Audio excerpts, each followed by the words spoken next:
In the heart of the Middle East lies a strip of land no larger than New Jersey, yet it has shaped international politics, sparked global conflicts, and influenced the lives of millions for over 7 decades. This is the story of Israel, a nation born from the ashes of one of humanity's darkest chapters, whose very existence continues to redefine what we understand about sovereignty, security, and peace in the modern world. But how did a country smaller than most American states become the epicenter of one of the world's most enduring conflicts? And what role has this tiny nation played in shaping global terrorism, international diplomacy, and the lives of an entire people? Today, we're diving deep into the complex history of Israel and examining its profound impact on world peace and the Palestinian population. The year was 1947, and the world was still reeling from the horrors of World War II. 6 million Jews had perished in the Holocaust, and the international community was grappling with how to prevent such atrocities from ever happening again. In the halls of the newly formed United Nations, a decision was made that would echo through history: Palestine, then under British mandate, would be partitioned into separate Jewish and Arab states. On paper, it seemed like a reasonable solution. The Jewish people, after centuries of persecution culminating in systematic genocide, would finally have a homeland. The Arab population of Palestine would maintain their own sovereign territory. Jerusalem, sacred to 3 major religions, would remain under international control. But reality, as it often does, had other plans. When David Ben-Gurion declared the establishment of the State of Israel on May 14, 1948, he couldn't have imagined that this moment of triumph would simultaneously mark the beginning of one of the world's most intractable conflicts. Within hours of the declaration, 5 Arab armies invaded the newly proclaimed state. The First Arab-Israeli War had begun, and with it, a cycle of violence that continues to this day. The war's outcome would reshape the entire region. Israel not only survived, but expanded beyond the UN partition boundaries, capturing territories that had been designated for the Arab state. But perhaps most tragically, approximately 700,000 Palestinian Arabs fled or were expelled from their homes during the conflict. For Palestinians, this catastrophic displacement became known as the Nakba, literally meaning catastrophe in Arabic. These refugees, along with their descendants, now number over 5 million and remain scattered across the Middle East, many still living in refugee camps after more than 7 decades. This mass displacement created the Palestinian refugee crisis, a humanitarian disaster that has persisted for generations and continues to fuel conflict today. Entire families lost everything: their homes, their livelihoods, their connection to ancestral lands. The psychological and social impact of this displacement cannot be overstated. It created a people without a state, a diaspora united by loss and the dream of return. But Israel's expansion was far from over. The pivotal moment came in June 1967 during what became known as the Six-Day War. In a preemptive strike against Egypt, Jordan, and Syria, Israel achieved one of the most decisive military victories in modern history. In just 6 days, Israeli forces captured the West Bank, Gaza Strip, East Jerusalem, the Sinai Peninsula, and the Golan Heights. Israel had tripled its territory overnight, but it had also acquired something far more complex and troublesome: control over millions of Palestinian lives. The aftermath of 1967 marked the beginning of what many consider an ongoing military occupation. Under international law, the territories captured during the war are considered occupied lands, and Israel, as the occupying power, has specific obligations to the civilian population. However, the reality on the ground has been far more complicated. Almost immediately after the 1967 victory, Israeli civilians began establishing settlements in the occupied territories. What started as a handful of outposts has grown into a massive enterprise. Today, over 600,000 Israeli settlers live in the West Bank and East Jerusalem, connected by a network of roads, infrastructure, and military installations that has fundamentally altered the landscape of Palestinian life. These settlements have become one of the most contentious issues in the conflict. The international community, including the United Nations, the European Union, and even Israel's closest ally, the United States, has consistently declared the settlements to be violations of international law. The Fourth Geneva Convention explicitly prohibits an occupying power from transferring its population into occupied territory. Yet the settlement enterprise has continued to expand under every Israeli government, regardless of political affiliation. The impact on Palestinian daily life has been profound and devastating. In the West Bank, Palestinians navigate through a maze of over 500 military checkpoints and roadblocks. What should be a simple journey from one town to another can take hours, if it's possible at all. Farmers are often cut off from their land, students from their schools, patients from hospitals, and families from each other. The situation in Gaza presents an even starker picture.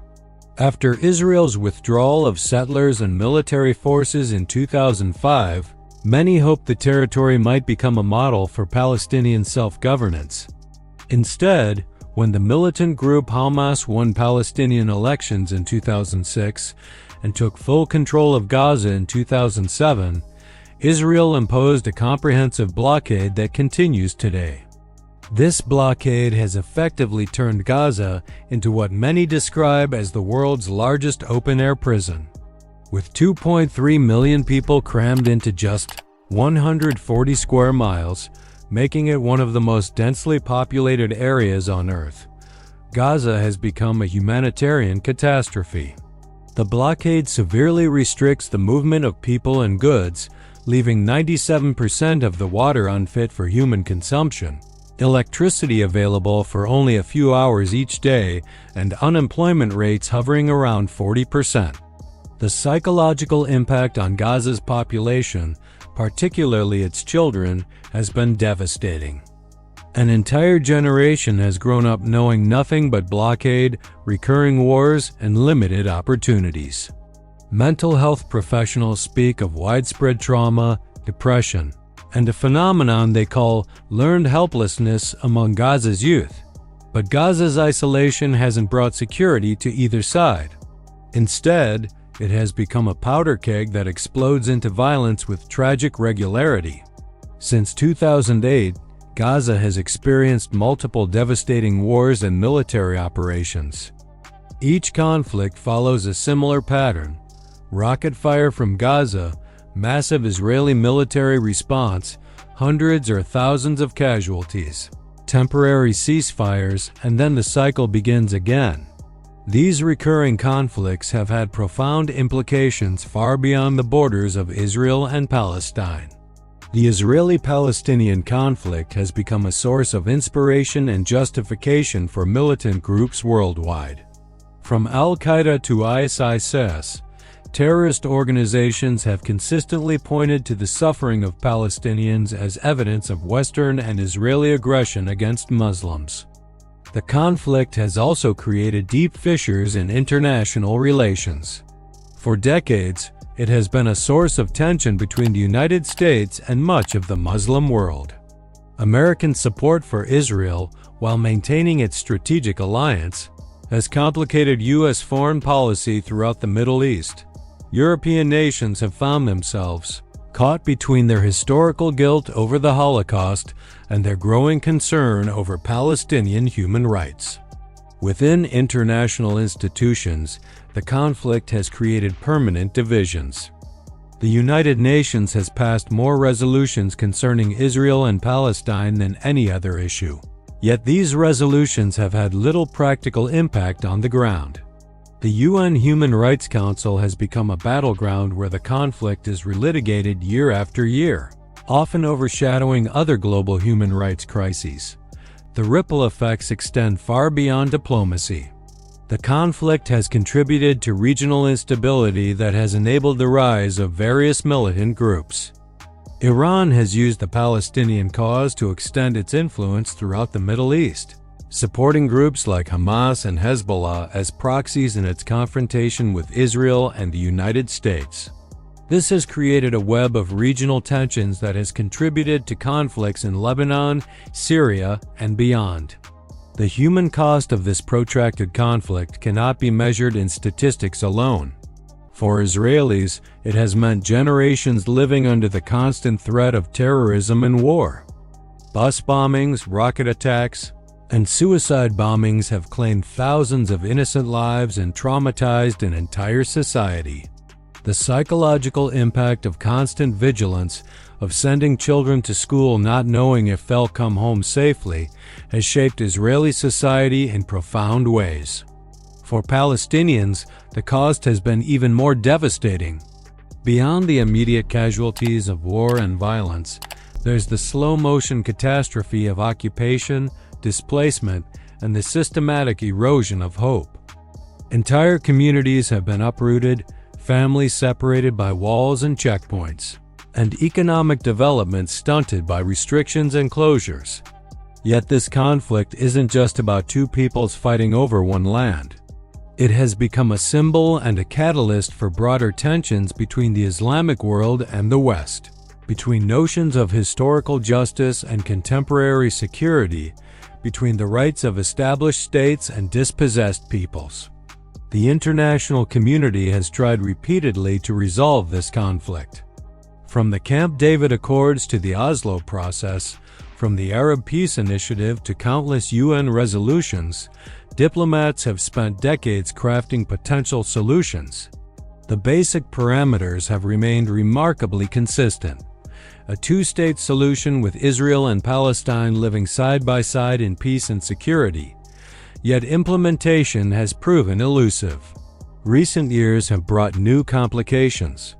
The rise of Hamas as the governing authority in Gaza has created a Palestinian leadership divided between those who accept Israel's existence and seek a negotiated solution and those who reject any compromise and embrace armed resistance.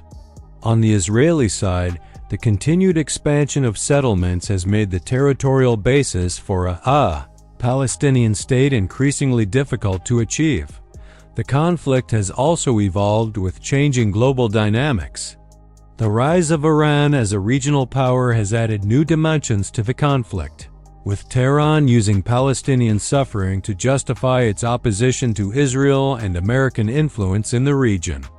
The Arab Spring initially seemed to promise new possibilities for Palestinian solidarity, but it ultimately led to regional chaos that pushed the Palestinian issue to the background of Arab concerns. Meanwhile, Israel has achieved something remarkable: normalization with several Arab states through the Abraham Accords. Countries like the United Arab Emirates, Bahrain, Morocco, and Sudan have established diplomatic relations with Israel, suggesting that the Arab world's approach to the conflict is changing. Yet this normalization has largely bypassed the Palestinians themselves, raising questions about whether regional peace is possible without resolving the core conflict. As we look toward the future, the Israeli-Palestinian conflict remains one of the world's most intractable disputes. The current status quo is unsustainable for all parties involved. For Israelis, it means permanent insecurity and international isolation. For Palestinians, it means continued suffering and the gradual erosion of prospects for statehood. For the international community, it represents a failure of diplomacy and a source of ongoing instability. The path forward requires acknowledging uncomfortable truths on all sides. Israelis must recognize that military power alone cannot provide lasting security, and that the ongoing occupation and settlement expansion have created moral and practical problems that threaten Israel's future as both a Jewish and democratic state. Palestinians must grapple with the reality that armed resistance has not brought them closer to their goals, and that building functional institutions and renouncing violence might be more effective strategies. The international community, meanwhile, must move beyond empty resolutions and symbolic gestures toward meaningful pressure and incentives for peace. This means holding both sides accountable for their actions while providing genuine support for those working toward reconciliation. The story of Israel and Palestine is ultimately a human story, one of people seeking security, dignity, and self-determination in a small piece of land they both call home. It's a story that has shaped our understanding of conflict and peace, of justice and security, of the possibilities and limitations of international law and diplomacy. Until this conflict finds resolution, it will continue to reverberate throughout the region and around the world, influencing global politics, feeding extremism, and denying millions of people the basic human right to live in peace and security. The question isn't whether this conflict will end, but whether it will end through negotiation and compromise or through the exhaustion and tragedy of continued violence. The choice, ultimately, belongs to the peoples of the region and the international community that has the power to help them find a different path forward. Thanks for watching. I hope you enjoyed this video. Don't forget to like, comment, and share it with your friends. I also create videos on the history of different countries and empires, so check out those too.